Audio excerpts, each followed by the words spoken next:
During the next 2 years, dramatic changes would last for a lifetime. Victor Charles would be spending his last year or so living his Encino house in San Fernando Valley. I returned to El Cajon with the hope that my father and mother had resolved their marriage problems, but underneath there was a fissure waiting to dissolve our family. I went to El Cajon Junior High School, and I felt like a fish out of water.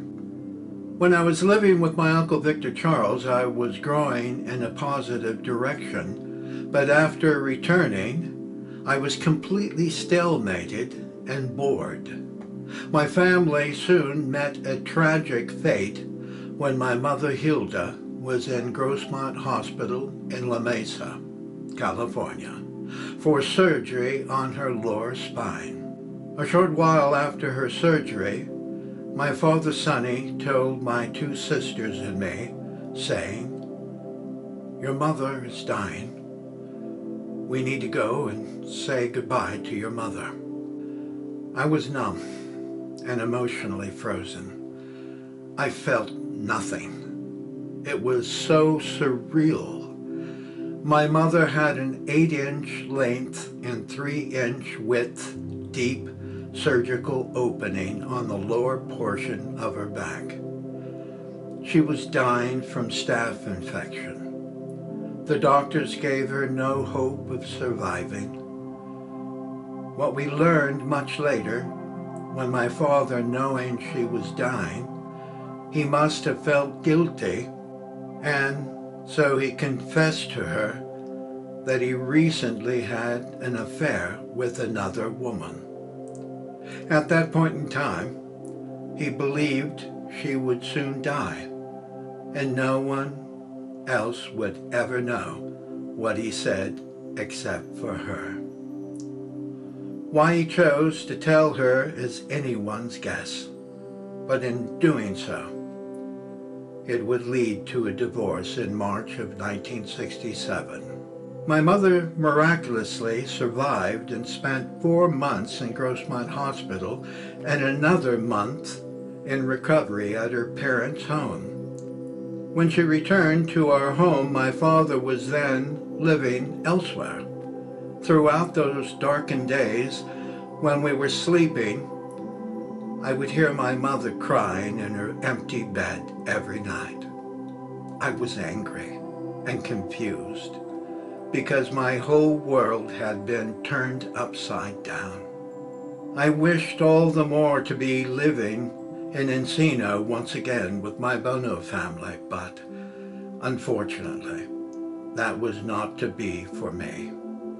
I eventually went to live with my father, Sonny, on Washington Avenue in El Cajon, California, and I was attending El Cajon High School in the 9th grade. Our family was completely fractured during 1966. All my hopes and dreams when we were a united family were now gone forever, and there was only black horizons and the unknown for me to see.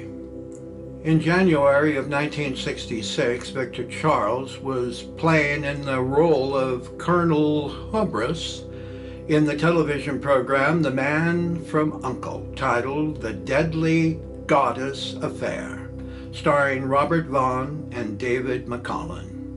It was released on January 16, 1966, and the executive producer was Norman Felton. The one major element missing with Victor Charles when entering into 1966 was him not being in the company of legendary Betty Davis, Joan Crawford, Frank Sinatra, Sammy Davis Jr., Bing Crosby, and many others that he acted with before.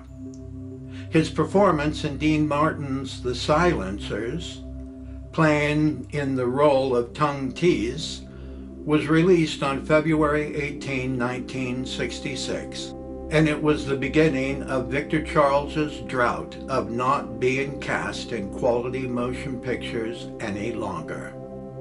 During that time, he soon would lose his Encino house. He did perform in another Perry Mason television program titled The Case of the Twice-Told Twist, playing in the role of Ben Huggins.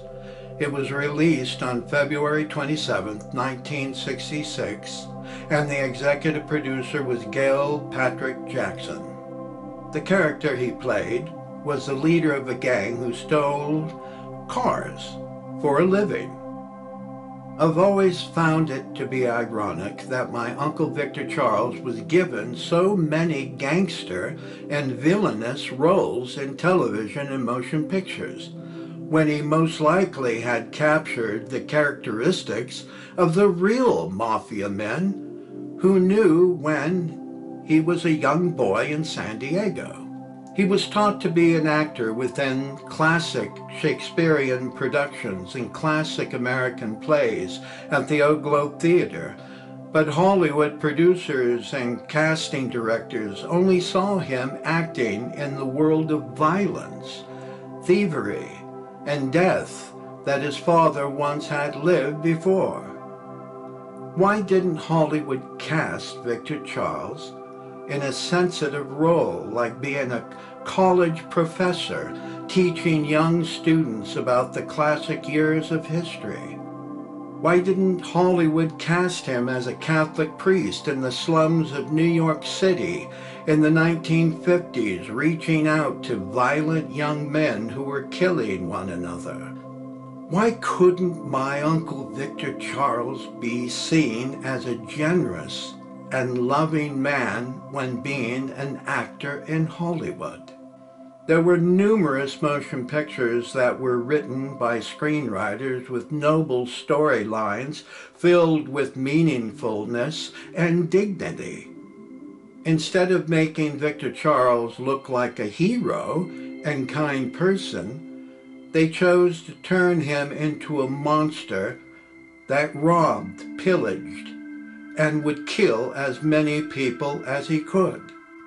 Hollywood placed Victor Charles mostly in three categories: buffoonery, horror pictures, and nonsensical B-graded motion pictures. He was better than that, but Hollywood didn't allow him the dignity he deserved as being a trained classic Shakespearean actor who had a brilliant mind and a golden tongue when speaking amusing and meaningful words. What it came down to was about money. Money to make a living in Hollywood. Money to remain active as an actor in television and motion pictures, and money to pay his monthly bills and mortgage. Hollywood didn't believe he could play a role as a loving husband or a father guiding his children through life. Hollywood denied his sensitivity, and they replaced it only with fright for his gore-loving audiences. For the need of money and fame, Victor Charles had to surrender his dignity because Hollywood wouldn't allow a 6'3" 350-pound young man to become a hero. The hero roles, apparently, were only reserved for slim and handsome men in those days. My Uncle Tony once told me when Victor Charles was acting as King Tut in 1966 to 1967 in the Batman series, he came home growling, "They're turning me into a whore." And the television program Batman was titled The Curse of Tut, starring Adam West as Batman and Burt Ward as Robin. And it was released on April 13, 1966. On the next day, on April 14, 1966, Victor Charles performed in Batman titled The Pharaoh's in a Rut. On April 22nd, 1966, Victor Charles was looking for a place to film his new and original motion picture, The Reluctant Vampire, written by Bob Gary. And in a Gene Miller article, he said, "I just bought the script and I would like to direct the film myself and play in only a cameo role. I've directed at the Old Globe Theater in San Diego, where I got my start, but I'm anxious to try my hand at filmmaking. In fact, I've bought a complete 16mm setup and I've made quite a number of 10 and 15-minute films which have helped me to a better understanding of my work as an actor, as well as providing valuable experience and insight for directing. I was reared in a Catholic school, St. Augustine, and from my earliest years I wanted to become a priest or doctor. When I was 18, I worked one summer at the Globe and I was given the title role in Volpone. I was hooked from then on.